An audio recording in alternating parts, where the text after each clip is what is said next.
first chapter, Trees Are the Kindest Things I Know, written by Harry when. इनके writer का नाम है, इनके जो पोएट हैं हैरी वेन। बच्चों, हम आज इस चैप्टर में ट्रीज के बारे में पढ़ेंगे। Did you know that how trees are useful for us? बच्चों, क्या आप जानते हैं कि पेड़ हमारे लिए क्यों यूज़फुल है? पेड़ हमें फल, फूल, छाया और सबसे इम्पॉर्टेंट चीज़ हमें ऑक्सीजन देते हैं, जिसकी वजह से हम जीवित हैं। So let's start the video.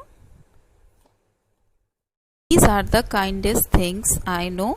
They do not harm, they simply grow and spread a seed for sleepy cows and gather birds among their boughs.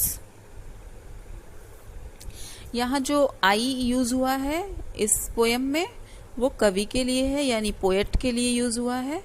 कवि कहता है यानी पोएट कहता है कि मैं जानता हूँ कि इस संसार में पेड़ सबसे काइंडेस्ट हैं। काइंडेस्ट मीन्स बच्चों दयालु हैं। वे हमारा कोई नुकसान नहीं करते बल्कि हमें बहुत कुछ देते हैं। वे गाय व अन्य जानवरों को छाया प्रदान करते हैं और ये पेड़ अनेक तरह के पक्षियों को अपनी डाल पर आश्रय देते हैं। Gather birds among their boughs, अपनी डाल पर आश्रय प्रदान करते हैं। Give us fruit in leaves above and wood to make our houses of, and leaves to burn on Halloween in the spring new buds of green. They gives us fruits in leaves. पेड़ हमें फल देते हैं और घर बनाने के लिए लकड़ियाँ देते हैं, और हेलोवीन मीन्स भट्टियाँ जलाने के लिए सूखे पत्ते देते हैं, और स्प्रिंग यानी बसंत के मौसम में अपने आप को हरा भरा रख के वातावरण को शुद्ध रखते हैं। They are the first when days begin to touch the beams of morning sun.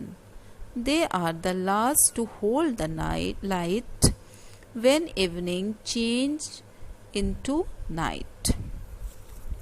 दिन की शुरुआत में सबसे पहले जब सूरज की किरणों का स्वागत पेड़ ही करते हैं, मतलब जब सूरज की किरणें सबसे पहले पेड़ पर ही पड़ती हैं, और जब शाम को सूरज ढलने लगता है और अंधेरी रात का आगमन होता है, इवनिंग चेंज इनटू नाइट, मतलब जो शाम होती है वो अंधेरी रात में परिवर्तित होती है, तो पेड़ ही हैं जिनका प्रकाश विदा करने के लिए अंतिम साक्षी होता है।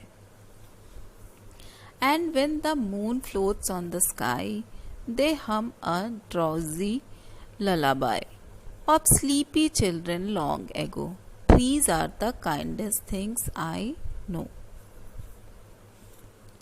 और जब आसमान में चांद चमकने लगता है तो वे मधुर लोरी का आभास देता है। ऐसा लगता है जैसे कि माँ अपने बच्चे को लोरी गाकर सुला रही है। आई मतलब कवि कहता है कि पेड़ सबसे दयालु होते हैं।